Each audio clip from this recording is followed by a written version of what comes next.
Welcome to the country, where we do country things. And on today's video, I'm going to take you guys over to the greenhouse, give you an update on the aquaponic system, just kind of show you how that thing's coming along. We're getting really close to getting that thing started up. So I just wanted to give you guys an update on where it's at and what I got going on over there, and a couple things that I'm going to be doing today. So just give me a minute to get over there and I'll be right back. Okay guys, so here's what the system is looking like right now. I have all of the drain lines laid out. I have all of the feeder lines laid out. I have all the buckets laid out, and I have them partially full of gravel. They're a little bit low. I ran out of gravel, so I need to go get some more gravel or have some gravel brought in to go ahead and fill the buckets all the way up. But all the buckets are where they're going to be. And what I'm doing today is I'm installing the emitters that's going to feed the buckets on this 3-inch feeder lines here. We'll just walk down here to the end where I've got this already started.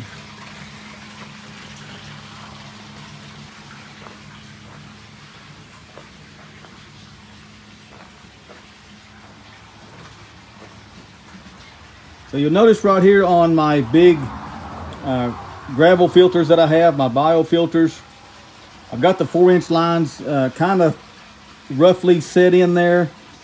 I have a 1-inch line coming out the side of that one, and there'll be another 1-inch line coming out the side of the other one.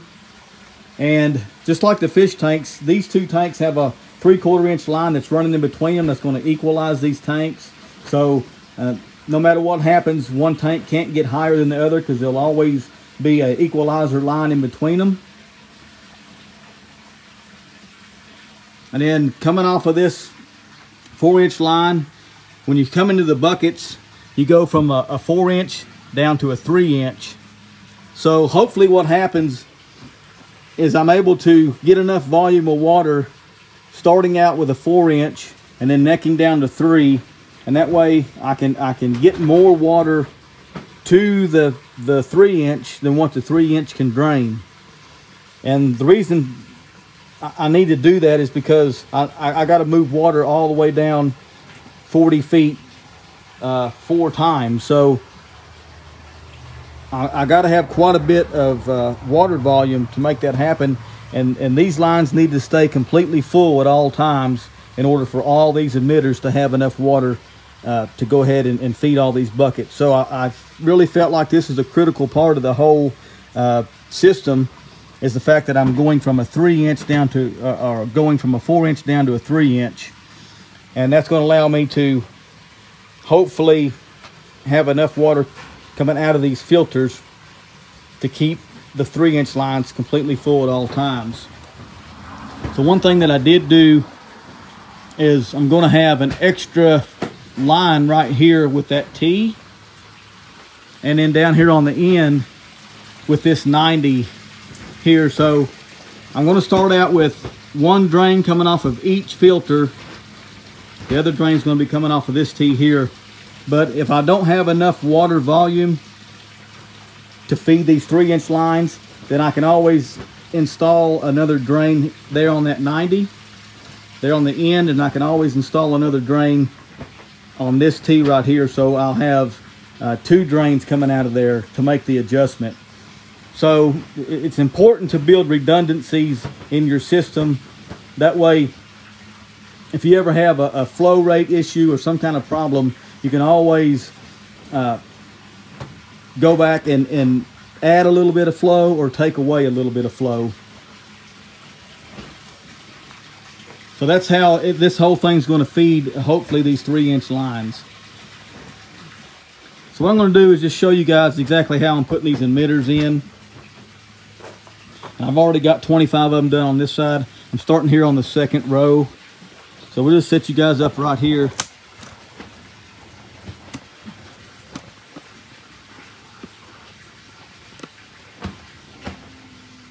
You can see the hole. I've already got all the holes drilled. And this hole is 7/64 of an inch. And these emitters are 1/4 of an inch, and they're threaded. So this hole is quite a bit smaller than what the 1/4 inch is, so it won't go in there unless I heat that thing up. And I don't want to drill it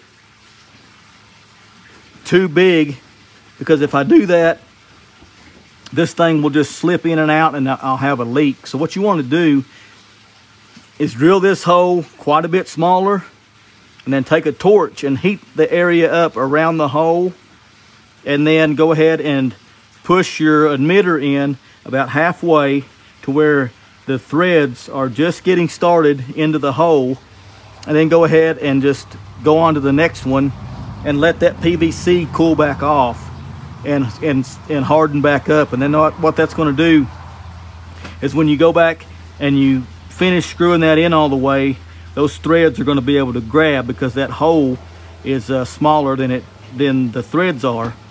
So it should grab and should give you a good watertight seal. So let me go ahead and heat this thing up.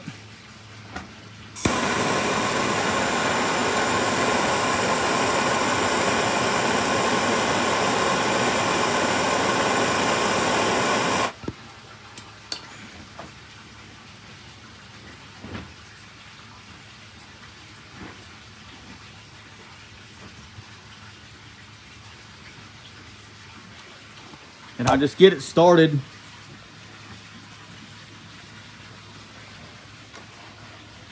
You see, I don't have it all the way in yet. And I'll just go down the row and just keep on doing this and keep on installing these. And then I can always come back later after this is cooled off and go ahead and tighten these up. And I'll show you this one here. This one's already pretty well cooled off. So when I go ahead and finish screwing it all the way in, it's going to go ahead and cinch down whenever I get done with it. It's not just spinning freely, so that tells me it's got a good grab, and that thing should not leak. And then what I'm going to do is get a little black hose, 3/8 hose or a 1/4 inch hose, and put on here, and I'll be able to put it into this bucket and feed that bucket. So that's how I'm installing the emitters. That's how the system is gonna flow from a 4 inch to a 3 inch from the filters.